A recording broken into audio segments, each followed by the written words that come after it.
So this is the main trick and the main creative discovery of Marty Supreme. Like, it's a typical sports drama, but not about a good person who deserves to win, but rather about a bad person who doesn't.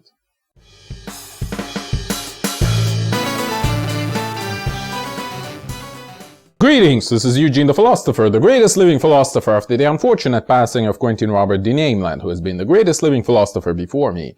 Let's talk about Marty Supreme, the movie. So I've watched it around 2 months ago, in a theater actually. But recently, like, I didn't want to talk about it on my channel, but recently, like a week ago, let's say, I started having like reviews on it in my YouTube feed. So I thought, well, okay, maybe I remember the point I wanted to make about Marty Supreme, and I'll actually make a video about it, okay? And plus, you know, this recent drama with Chalamet character actually helped, I think. All of these recommendations, I mean, to appear. Okay, so what is Marty Supreme? On the surface, I would say it's a typical sports drama, right? Like, there is this talented underdog, I mean the character who is in the title, and then after a certain obstacle course in both their personal and professional life, they win some, you know, major opponent, the villain, roughly speaking, right? So this is the template of a typical sports drama. And by the way, again, just like in any typical sports drama, around 75% of the film is the protagonist overcoming all of these obstacles, right? And all of this is totally true for Marty Supreme, actually. Like, the movie nails down the template. Like, it's very thoroughly and faithfully following this template, right? And even the victory at the end actually gives you the necessary emotions, okay? However, right, you still feel like you need to take a shower after watching the film. And the question is, why is that? Right? Like, what is wrong with this film, roughly speaking?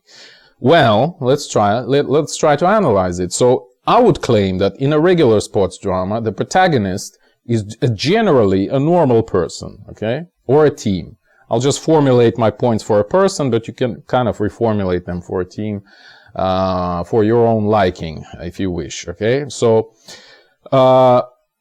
this normal person, of course, has their own weaknesses, they have their own conflicts, which they have to overcome in order to, you know, sort of prevail, basically, right? So this is the usual hero story in a nutshell, right? Any sports drama is a usual hero story where you overcome the obstacles, overcome the conflicts and your weaknesses, and plus you capitalize on your, you know, positive traits, even though you may have never recognized them as such. Or even better, you turn your negative, you know, traits into positive traits, right? This is kind of a very typical pattern of, pattern of thing in sports dramas, right? But anyway, the point is, otherwise, other than this overcoming of the personal hurdles, otherwise, this person is actually very sympathetic, right? They're normal. They can easily make us sympathize with them. But Marty Supreme is very different. I'm pretty sure you know where I'm going with this. Like, here in this film, the protagonist is, to put it mildly, a complete bastard, right? A textbook example of a narcissist with psychopathic traits, pretty much, right? So he's constantly saying and doing just objectively despicable stuff, right? All for the sake of his own ego, or some easy money, or some action, you know, YouTube speak, but I'm sure you know what I mean. Yeah, to get some action. But yeah, so no self-respecting person would ever behave like this, right? Like this Marty does. So it was quite horrible watching it in this respect. So there was this constant discomfort, like a feeling that you're touching something filthy, right? That you're faced with when you're watching this movie. So yeah. So that's why you need to take a shower, roughly speaking, right? So thus, we arrive at this interesting situation where we as the viewer, are constantly presented with this cognitive dissonance, right? So according to this template of sports drama that we all know pretty well, because we've seen like hundreds of them, right? So according to this template, we need to empathize with the protagonist, right? Or sympathize, actually, or actually both.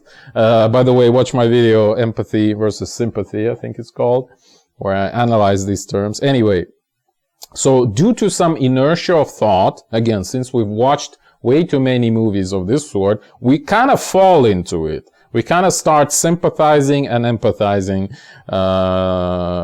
combined to Marty, right?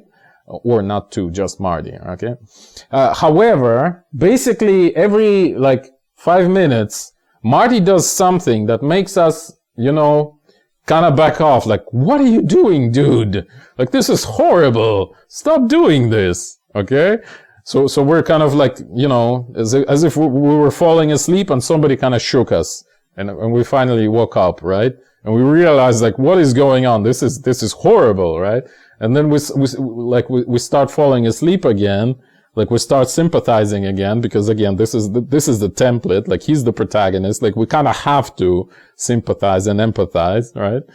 So we fall asleep again, and then he does something horrible again, and we wake up again, and like, what is going on? Stop this. Okay, so yeah.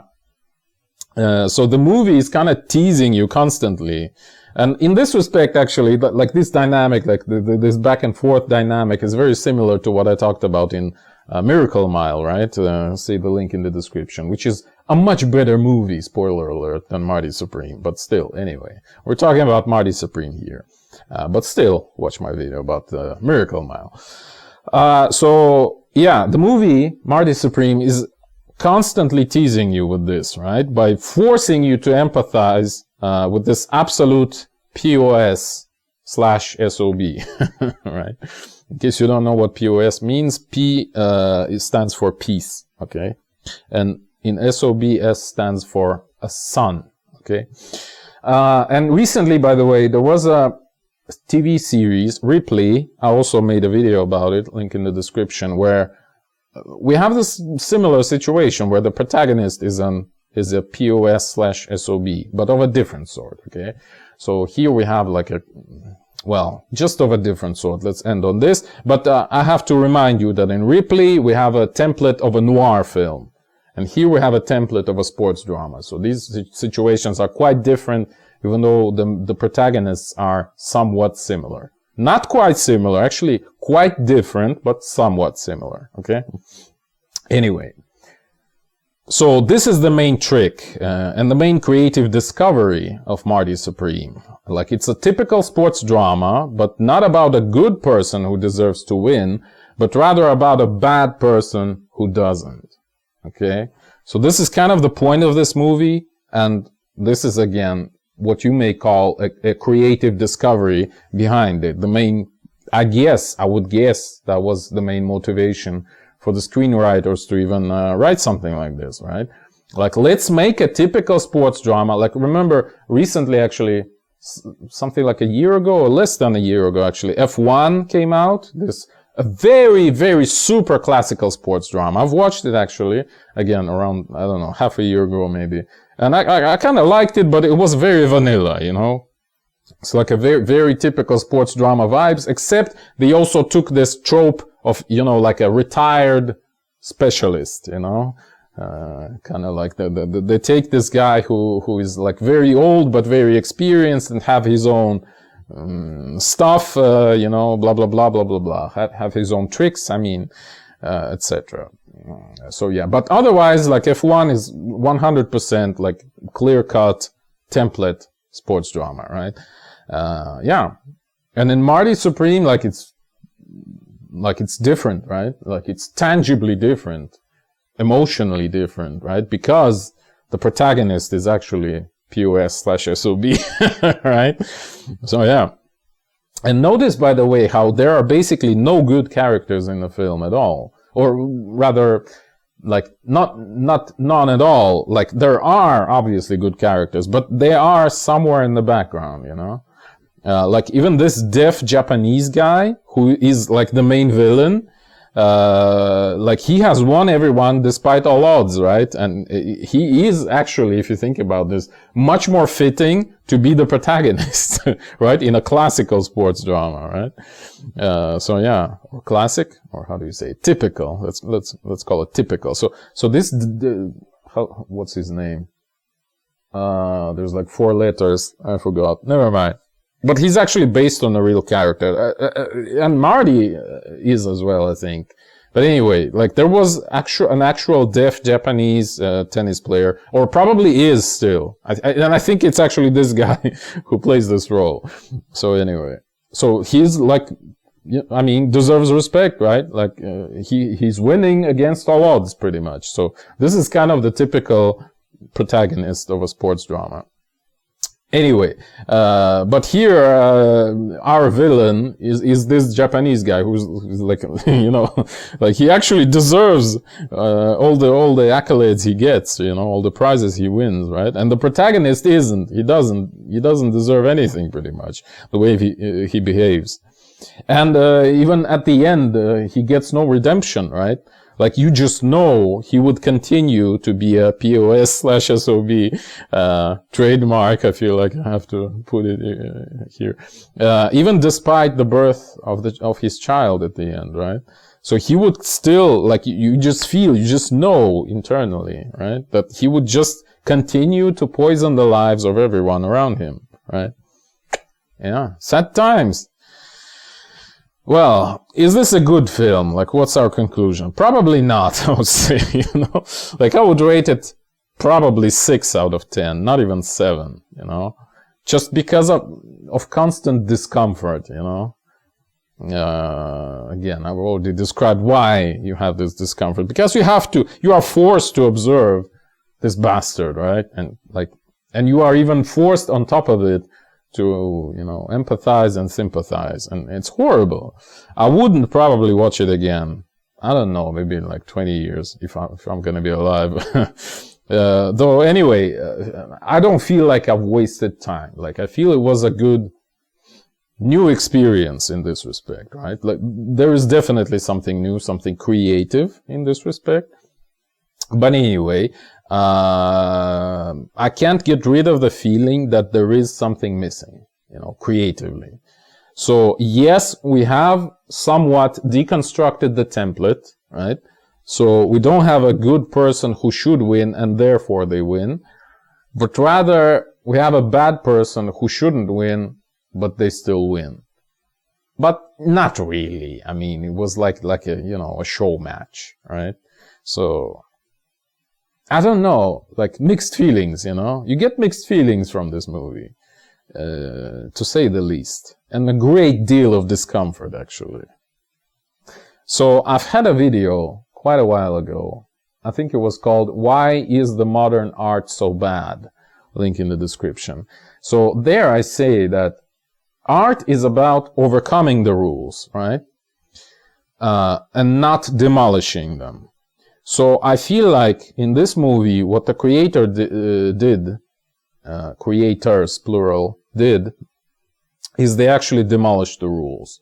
They said, okay, we have this rule that in a typical sports drama, there should be A, B, C, D, E, F, G, and let's remove A, okay, and leave everything else untouched. We shall remove positive qualities from the protagonist, and we see what happens. But we'll leave everything else as it is, right? So this is what they did. And yes, it's original. And yes, it's interesting in a way. But there's still a feeling that it doesn't really work, you know? Like, it's like you took out one gear out of the mechanism and you were expecting it to work. Like, it certainly became an original mechanism. Like, it does something else now. But I don't think what it does makes sense. If that makes sense, right? Hopefully you get what I mean. So it still looks like they've done it just for the sake of doing it, right? Not because they've had some deep creative insight. And that's why this film actually feels a bit fake, okay? Too many F words. Film feels fake, right? It doesn't feel like something genuine and touching the soul of the world, if you know what I mean. All right, well, hopefully I've ranted enough, and even if you didn't watch the movie, you got the picture. Maybe you would even want to watch it now. I don't know. Whatever. Your choice. I wouldn't recommend it, and I would not recommend it, okay? So it's your choice, 100%. You know what I would recommend you to watch? This is absolutely off topic, but like a couple of weeks ago, I've watched this TV series, Raised by Wolves, and I'm still under such an impression. It's just like I've watched both seasons. There's only 2 seasons, and there will be no more. Yeah, I watched it in like 2 or 3 days, like all of 2 seasons, so, yeah. The door that finally opens, etc., etc. Anyway, thank you for watching. The eons are closing. If you wish to support me, please consider joining my Patreon. That is patreon.com/philosopher. See the link in the description. Or if you have a scientific theory of your own and you'd like my help in developing it, please join my alternative science coaching program, also available through Patreon.